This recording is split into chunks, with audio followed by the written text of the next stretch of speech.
দেশের গমের বাজার ও মজুত পরিস্থিতি পর্যালোচনা করে বড় সিদ্ধান্ত নিল কেন্দ্রীয় সরকার।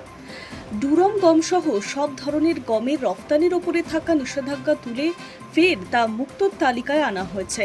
একই সঙ্গে আটা, ময়দা, সুজি এবং হোলমিল আটার মতো গমজাত পণ্য রফতানির ক্ষেত্রেও আগের বিধিনিষেধ সরিয়ে দেওয়া হয়েছে।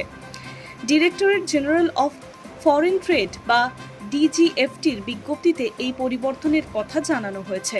সরকারের এই সিদ্ধান্তেও ভারতীয় গম উৎপাদন ও রফতানিকারকদের জন্য আন্তর্জাতিক বাজারে নতুন করে ব্যবসার সুযোগ তৈরি হতে পারে। পাশাপাশি বিদেশে রফতানি বাড়লে দেশের বাজারে গমের সরবরাহ ও দামের ওপর কী প্রভাব পড়ে সেই দিকেও নজর থাকবে। গম রফতানির নীতি বদলের নেপথ্যে মূলত দেশে পর্যাপ্ত মজুত এবং সরবরাহ পরিস্থিতির উন্নতিকেই গুরুত্ব দেওয়া হয়েছে বলে সরকারি সূত্রে খবর। চলতি বছরের ফেব্রুয়ারিতেই কেন্দ্র 25 লক্ষ মেট্রিক টন গম রফতানির অনুমতি দিয়েছিল। এর পাশাপাশি আরও 5 লক্ষ মেট্রিক টন গমজাত পণ্য বিদেশে পাঠানোর অনুমোদনও দেওয়া হয়। তখন সরকারের যুক্তি ছিল, দেশে পর্যাপ্ত মজুত রয়েছে, বাজারে গমের দাম কিছুটা নিয়ন্ত্রণেও এসেছে এবং উৎপাদনও বাড়ানোর সম্ভাবনা রয়েছে। একই সঙ্গে নতুন ফসল ওঠার সময় কৃষকদের যাতে অত্যন্ত কম দামে গম বিক্রি করতে না হয় সেটি বিবেচনার কথা রাখা ছিল। সীমিত রফতানির মাধ্যমে বাজারে অর্থের প্রবাহ বাড়ানো এবং অতিরিক্ত মজুতের কার্যকর ব্যবহার নিশ্চিত করার লক্ষ্যেও ছিল সরকার।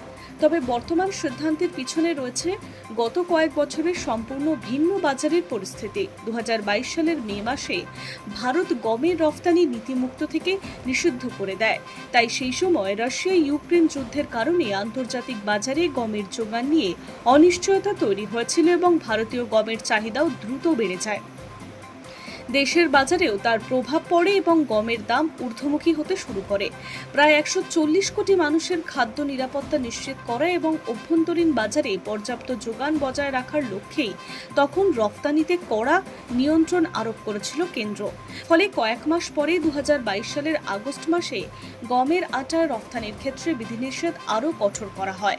রফতানিতে নিষেধাজ্ঞা জারি থাকলেও গত কয়েক বছরের নির্দিষ্ট কিছু পরিস্থিতিতে সীমিত পরিমাণ গম ও গমজাত পণ্য বিদেশে পাঠানোর অনুমতি দিয়েছে সরকার।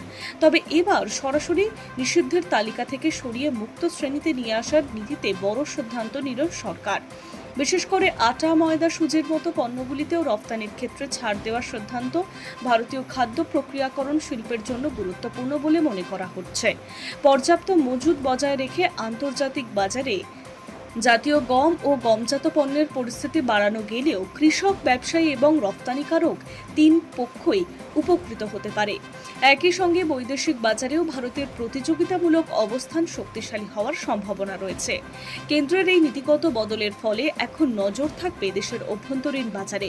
রফতানি বাড়ার কারণে যদি দেশের সরবরাহে কোনো চাপ তৈরি হয় বা গমের দাম ফের বাড়তে শুরু করে, সেক্ষেত্রে সরকার পরিস্থিতি অনুযায়ী পরবর্তীতে পদক্ষেপ নিতে পারবে। তবে বর্তমানে মজুদ, উৎপাদন এবং বাজারের চাহিদার হিসেব করেই রফতানির দরজা খোলা রয়েছে বলে কেন্দ্রের বক্তব্য। একদিকে কৃষকদের জন্য বড় বাজার তৈরি করা, অন্যদিকে অতিরিক্ত মজুদকে কাজে লাগানো এবং গমজাত শিল্পকে আন্তর্জাতিক বাজারে আরও এগিয়ে দেওয়া, এই তিনটি লক্ষ্যই নতুন সিদ্ধান্ত কেন্দ্র করেছে।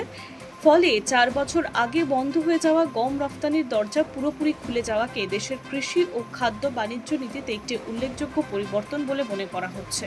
High news network.